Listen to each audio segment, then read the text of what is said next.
fashion, performance, visual arts, digital media, and culinary arts. I always agree that anytime that you have arts and creativity with people, it's an incredible outlet. Um, I know I need it. I know. I always say I need to trigger all those crazy emotions, because if not, then forget it. I would just be a mess. So I'm very grateful for art, and grateful for Create Now. Um, Guys, I have something really fun for you all planned for today. We're going to talk about comedy, and we're going to talk about how you hit a joke in comedy and what is comedy. Let's go. First of all, let's start with the very, very basic. What is comedy? Comedy is super subjective. Subjective. It is definitely subjective. You know what I think is funny? Somebody else may not think it's funny. Somebody who may be a huge fan of mine, and then somebody else might be like, I don't really care for her. It's just the way it goes. There's also different types of comedy. Hey guys, there's a thing called friend funny, where you tell a joke to a friend of yours and they laugh. Hey, I see a little person down there. You tell a joke to a friend and they're like, oh, it's hilarious. I love it. And then you tell a joke to a table of people, and that table of people all laugh and they're having a good time. And then there is the universal funny. And the universal funny is where you hit every mainstream you can. Dave, I miss you in Vegas there. So what a friend to a friend joke may not work universally. I've seen that happen quite a bit. People sit there and go, oh my gosh, my friends tell me so funny, I should be a comedian. And you're like, okay, go for it. And they do, and they bomb on stage. Or they're delusional and they think they were amazing. So there's either those two. But more than likely, you know, most comedians, if you write a joke, we have got to do jokes in different states to the same joke, and we refine it in all these different states to make sure that it's universally funny, because what may work in Miami doesn't work in Ohio. So there's a big difference. So you want to make sure that you have a universal funny if you're doing stand-up comedy. We're going to be talking about script writing. We're going to be talking about breaking down a joke. Let's go to the next big thing. Hey, Allison, go good. I miss you guys so much. I can't wait to hug everybody in person. It's going to be great. Oh, you guys are going to get smothered. Where does comedy come from? You know, and you can chime in. Dave, I'm universally boring. You are so not. You're one of the funniest people I know. But comedy comes from usually dark or tragic events. I mean, that's the best comedy, you know, something that just hits your soul and you're like, that was hard. And then you sit with it for a while, and then you're able to write about it, and you put it up on a stage or put it out with your friends, and you talk about it, and then they laugh at you because they've been there too. And then you realize, oh my gosh, the things that I thought were so tragic, people can relate to, and they laugh, and it's healing. So, but there's a very dynamic that you have to do it in, but that's where most of comedy comes from a darker place. Like for example, my grandmother, she was not a very nice person to me. She was, but she favored my sister more. And she used to scream at me. My nickname was the bad seed growing up.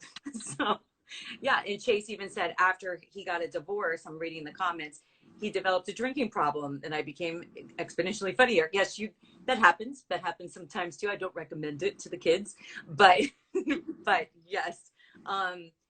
But my grandma, she was really mean to me. She used to call me the bad seed, and she used to say that I was gonna go to jail when I got older because I couldn't calm down, because I couldn't sit still.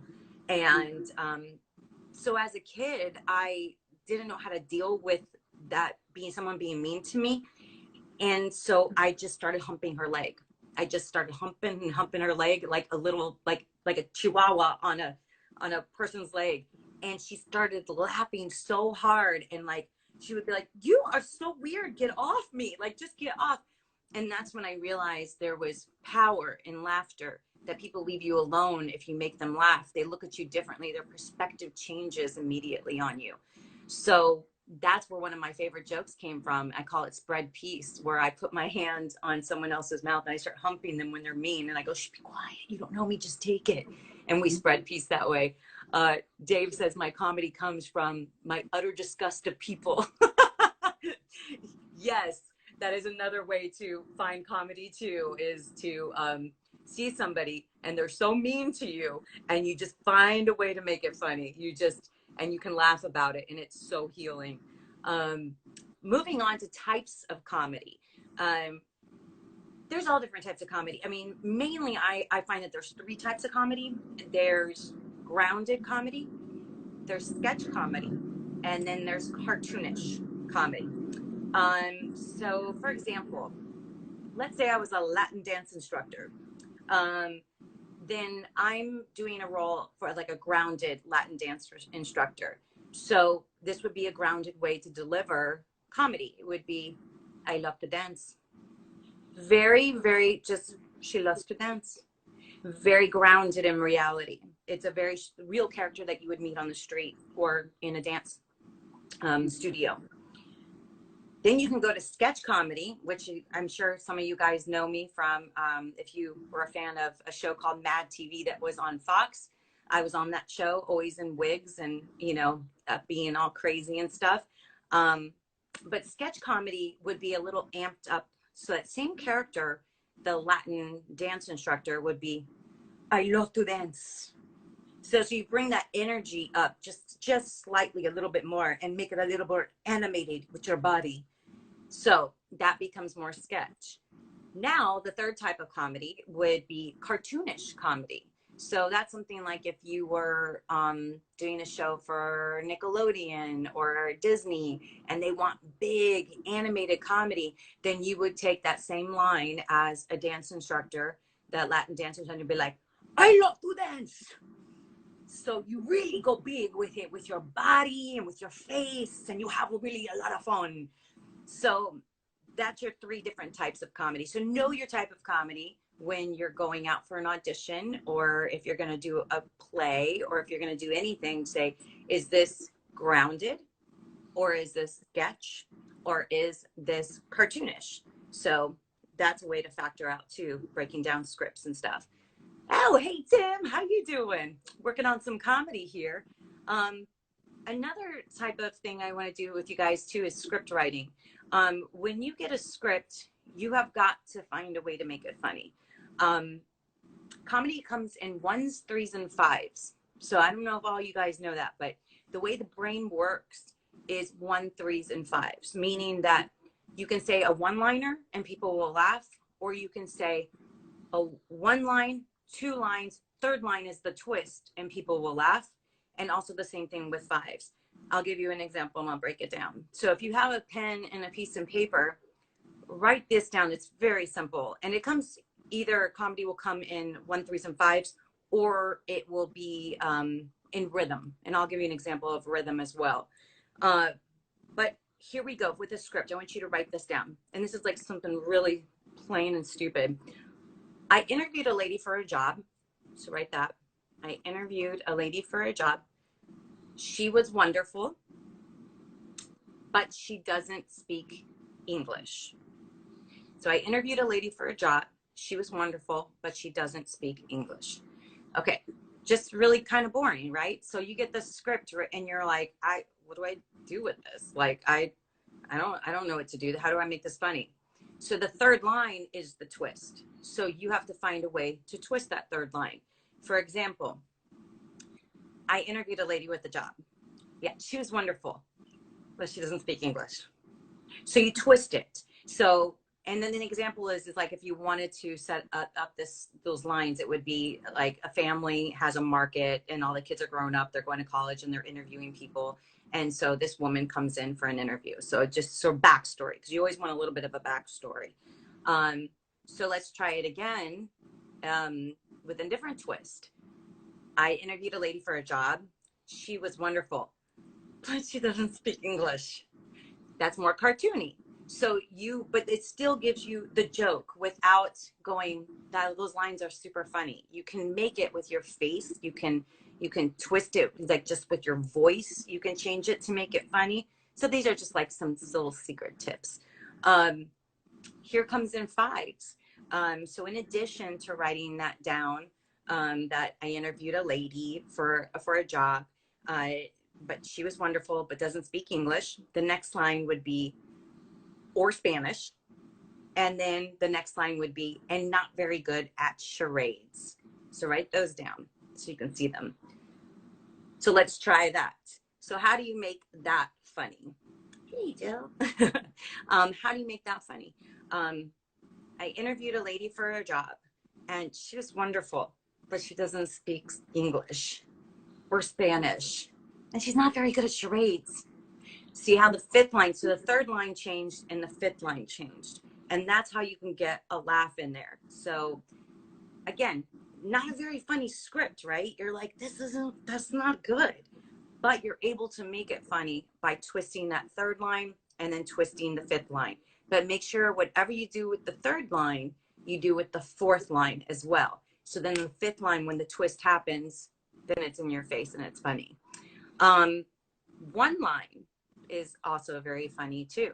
And that one line is, she doesn't speak English. Just like that. You can do it any way you want, but you have got to deliver it with some kind of attitude. Even if you did a stoic attitude, like, she doesn't speak English, you can do it that way too. So those are the jokes. So that's what happens when you get a script and you're like, I don't know what to do with it. That's what you do with it. Those are little secret tips from a comic that's been on the road for almost 20 years. Yes. Thank goodness for a ponytail in quarantine to pull it up for you guys. Hey, Jenny. One more other way of doing comedy is if you don't want, if you go, there's not 1, 3, 5s in the script. How do I do this? Is rhythm. Rhythm is another way to make things funny, you know? So for example, here's a silly line. Write this down. Line down, write that down. Because why do you think I left him? That's not a very funny line. Here's a way to do it. Let's go low register. Everybody try it at home. Look in the mirror and go, why do you think I left him? That's one way. So you can, why do you think I left him? So very, very stoic, that kind of a plain. Then you can go high pitch with your voice also. Why do you think I left him? You can do it that way too. So 3 different choices, but all funny. So that way, you know, going into an audition or into, if you're talking to a friend, you know, you can make things a lot lighter too by the way your tone is with your voice. I know I'm a victim of, you know, being told, hey, watch your tone, because sometimes I'm just like, blah, blah, blah, because I'm just going throughout the day and going. People are like, are you mad at me? And I'm like, oh my gosh, no. And it's just because my tone. So that also works with just being out in the world and seeing people. If you go, I love you, can have a subtext to it, which is very important too in comedy. There's a subtext. And subtext is the things that are the thoughts right before you say the line. So if it is, I love you, what if right before you're telling this person I love you, this person, you found out they were cheating? So that line would come out a lot differently, right? So you just found out this person is cheating. So your subtext is, I can't stand this person. How dare they do this to me? I love you. See, different delivery. Now, what if this person just bought you this most amazing gift you've been wanting and needing for a long time, and you didn't even ask for it, and they showed up and they had it for you? You would look at it and like, this person just cares about me so much. I love you. So there, again, there's a different, that subtext creates a different delivery on that execution or exposition or whatever you like to call it. Another way of rhythm would be, I have a joke that I always say, I love and adore my niece and nephew in pictures. So therefore, there's not a 1, 3s and 5s in that, but because I did the twist and the rhythm, I love and adore my niece and nephew in pictures. So people that are in music, you guys have that tendency to already have that rhythm that you know to drop a beat.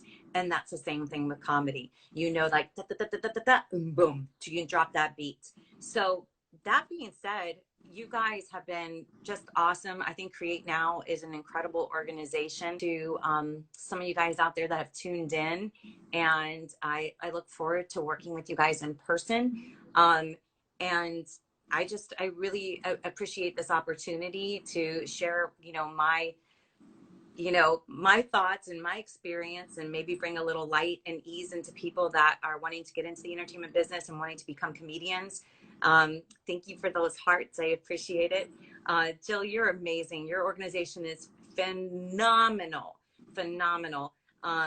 And yeah, if you guys ever have any questions or anything, I am always available through Instagram. You can message me and I will get back to you. It might take me a little bit to get back to you, but I promise you, I check all my messages personally. So thanks again, Dave. Love you so much. Thanks for tuning in. You guys be safe. And I hope to see you and hug you very, very soon. Bye, guys.